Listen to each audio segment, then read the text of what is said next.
ඒක කියන්න ඕනේ. හරිද ඔයා? දැන් මම ඔයාලට වාක්‍යයක් පුරුදු කරනවා. ඔයා මේ ඒ වාක්‍ය කියන්න ඕනේ. හරිද? ඔන්න දැන් කියනවා. වඳ වීගෙන යාමේ තර්ජනයට හසු වූ වඳ වීගෙන යාමේ තර්ජනයට හසු හයියෙන් කියන්න.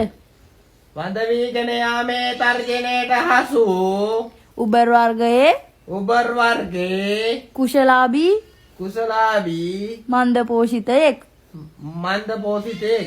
ඔන්න හරි දැන් කියන්න තියෙන්නේ වඳ වීගෙන යාමේ තර්ජනයට හසු වූ උබර් වර්ගයේ කුශලාභී මන්ද පෝෂිතයෙක්.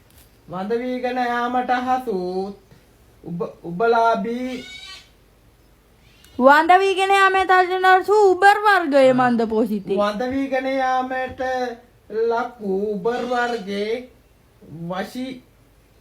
වශියක් කොහෙන්ද තට ආවේ?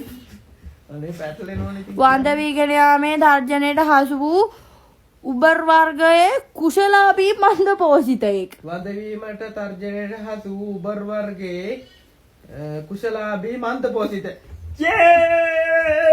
හරි දැන් එක දිගට කියන්න හරියට. වඳ වීගෙන යාමට හසු උබර් වර්ගයේ වඳ වීගෙන යාමේ තර්ජනයට හසු වූ වඳ වීගෙන යාමේ තර්ජනයට හසු උබර් වර්ගයේ කුශලාභී මන්ද පෝෂිතේ.